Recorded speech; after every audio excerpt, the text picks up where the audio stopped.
안녕하십니까. 신한노조뉴스 김신한 앵커입니다. 오늘은 국내 노동조합과 관련된 다양한 소식을 전하려고 합니다. 오늘의 헤드라인 살펴보시죠. 첫째, 일하는 사람을 일컫는 단어, 근로자와 노동자의 차이를 알아봅니다.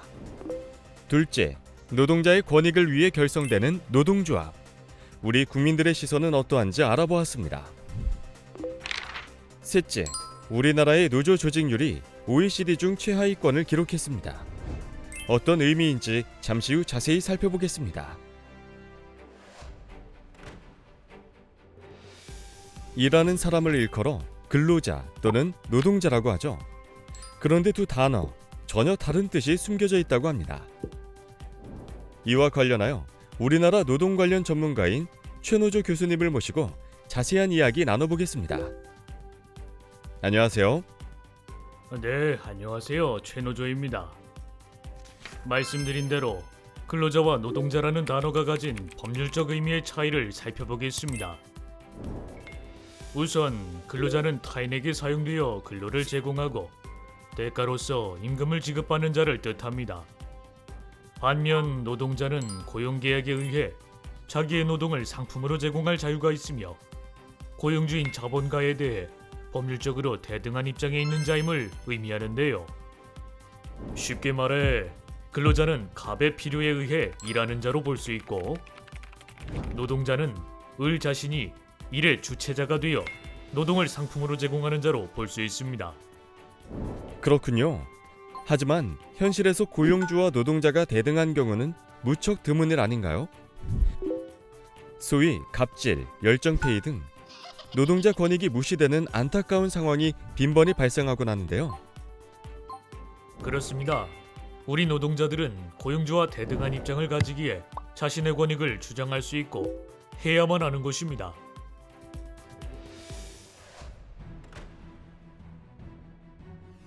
이번 시간에는 노동조합에 대한 국민들의 인식을 살펴보겠습니다.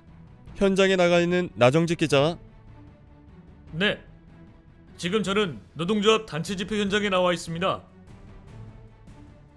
노동환경 개선에 대한 노조의 외침이 들려오는데요. 이를 보는 일반 시민들은 노동조합을 어떻게 바라보는지 그 이야기를 직접 들어보겠습니다. 노동조합이요? 자기들의 이익을 위해 싸우는 집단 같아요. 약간 이기적 투쟁? 노동자라는 게 원래 좀 그런 거 아닌가요? 막노동 뭐 이런 거요. 엄마들이 공부 열심히 안 하면 노동자 된다고 하잖아요. 뭐 좋은 점도 있겠지만 노동 3권 강화하려다 우리나라 경제 성장만 더뎌지는 게 아닐까 걱정돼요. 집회? 파업하는 단체? 왠지 무섭고 파업하면 소시민인 저는 일단 불편할 거란 부정적인 생각이 먼저 들죠. 이처럼 우리 국민들은 노동조합에 대해 다소 부정적인 반응이었는데요. 하지만 만약 여러분이 혹은 여러분의 가족이 파업의 당사자가 된다면 어떻게 생각하실 건가요? 우리는 바로 이 점에 대해 더욱 깊게 생각해 봐야 할 것입니다.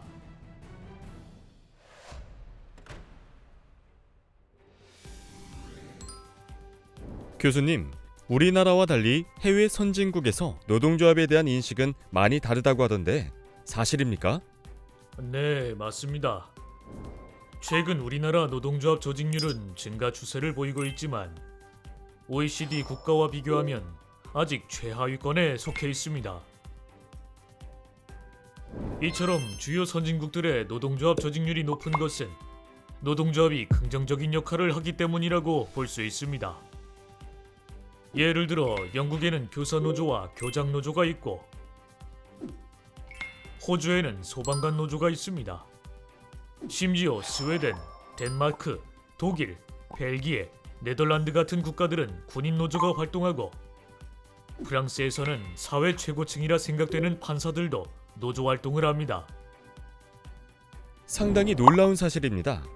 우리나라의 경우라면 말씀해주신 직업을 가진 분들이 노동조합 활동을 하면 안 될 것 같다는 생각이 드는데요. 지위가 높거나 공부를 많이 했다고 해서 노동자가 아니라고 생각하는 것은 상당히 후진국에서나 볼 수 있는 잘못된 인식입니다. 그렇군요.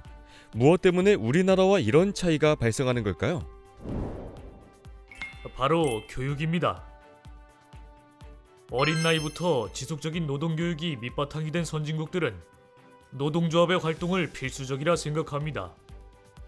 우리나라도 노동교육에 더 많은 시간과 비용을 들여야 될 것입니다. 우리도 교육을 통해 노동조합에 대한 긍정적 인식이 확대되길 기대합니다. 고맙습니다.